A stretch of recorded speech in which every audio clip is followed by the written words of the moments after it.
நேற்று டிவிகேல வந்து எல்லாருக்குமே வந்து போஸ்டிங் வந்து அறிவிச்சாங்க. அறிவிக்கும் போது அஜித் அக்கா நேம் மட்டும் அதில் இல்லை. அதுக்கு வந்து அஜித் அக்கா வந்து நேரில் போய் பார்க்கணும், விஜய் அண்ணனை பார்த்து கேட்கறதுக்காண்டி வந்து ஆஃபீஸுக்கு போயிருக்காங்க. காலையிலேருந்து இருந்திருக்காங்க. அங்கே உள்ளவங்கலாம் வந்து கன்வின்ஸ் பண்ணியிருக்காங்க அக்காட்ட வந்து இந்த மாதிரி நிர்மல்குமார், அதுக்கப்புறம் வந்து ராஜ்மோகன், இவங்கெல்லாம் வந்து கன்வின்ஸ் பண்ணியிருக்காங்க. என்ன கன்வின்ஸ் பண்ணாங்கன்னு தெரில. அவங்க ரெண்டும் பேசுகிற மாதிரிலாம் வந்து வீடியோஸ் வந்து எல்லா மீடியாவும் எடுத்து போட்டாங்க. இந்த மாதிரி வந்து அண்ணனை மீட் பண்ண வந்திருக்கோம், மீட் பண்ண விட மாட்டேங்கிங்க அப்படின்ட்டு. அதுக்கப்புறம் அண்ணனை பார்த்தே ஆகணும், காரில் வரும்போது கண்டிப்பாக மறித்து பேசி அவங்க அந்த ஒரு கான்செப்ட் தான் அந்த அக்கா வந்து காரை மறிச்சாங்க. அப்படியும் வந்து காரை நிப்பாட்டாமல் போயிட்டாங்க. அதுக்கப்புறம் கூட வந்து அந்த அக்கா வந்து நைட்டு வரைக்கும் அங்கே உட்காந்துருந்தாங்க. அந்த மாதிரி வந்து அண்ணனை பார்க்காம போக மாட்டோம் அப்படின்ட்டு. கடைசியாக போகும்போது கூட வந்து அந்த அக்கா வந்து என்ன சொன்னாங்கன்னா, நாங்கள் எங்கள் மூச்சு நிற்கிற வரைக்கும் எங்களோட இது வந்து டிவிக்கே தான், கடைசி வரைக்கும் நாங்கள் விஜய் அண்ணனுக்கு வேண்டிய மட்டும் தான் நான் சப்போர்ட் பண்ணுவேன் அப்படின்னு சொல்லிட்டு போனாங்க. அந்த அக்கா கோவத்தில் எந்த வார்த்தையுமே விடலை.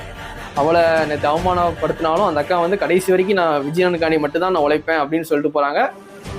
கண்டிப்பாக அந்த அக்காவை கண்டிப்பாக கூப்பிட்டு பேசுங்க விஜய் அண்ணன். நேற்று அந்த அக்கா வந்து கண் கலங்கி நின்றுது வந்து பார்க்கும்போது ரொம்பவே கஷ்டமாக இருந்துச்சு எனக்கு வந்து. ஏன்னா அந்த அக்கா வீட்டுக்கு நான் போயிருக்கேன், அந்த அக்கா கையால் நான் சாப்பிட்ருக்கேன். அந்த அக்காட்ட வந்து நான் கேட்டிருக்கேன், இப்படி வந்து டெய்லி நீங்கள் வந்து இப்போ போகிற வீடியோஸ்லாம் பார்ப்பாக்க அவங்களுக்கு டைட்னஸே இருக்காதா, ரெஸ்ட்டே இருக்காதான்னு கேட்கும்போது தளபதி அண்ணனுக்காண்டி நான் வந்து ஓடிக்கிட்டே இருப்பேன் அப்படின்னு சொன்னாங்க.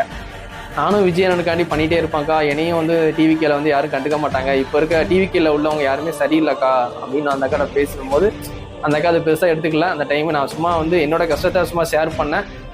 அதுக்கப்புறம் அந்த அக்கா வந்து இவ்வளோ உழைச்சிருக்காங்க, கண்டிப்பாக அந்த அக்காவுக்கு கண்டிப்பாக டிவிக்கு தரப்புலேருந்து ஏதாவது கண்டிப்பாக ஒரு போஸ்டிங் கொடுத்தே ஆகணும். அல்லாட்டி வந்து எதுக்கு கொடுக்கல அப்படின்னு காரணமாவது சொல்லணும்.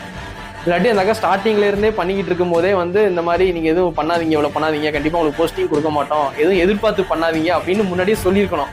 அந்த அக்காட்டிலேருந்து ஃபுல் உழைப்பையும் வாங்கிட்டு இப்போ வந்து போஸ்டிங் தரலைன்னா ஏன் தரலன்னு கேட்க தான் செய்வாங்க. நீங்கள் கண்டிப்பாக வந்து அதுக்கு பதில் கொடுத்து தான் ஆகணும்.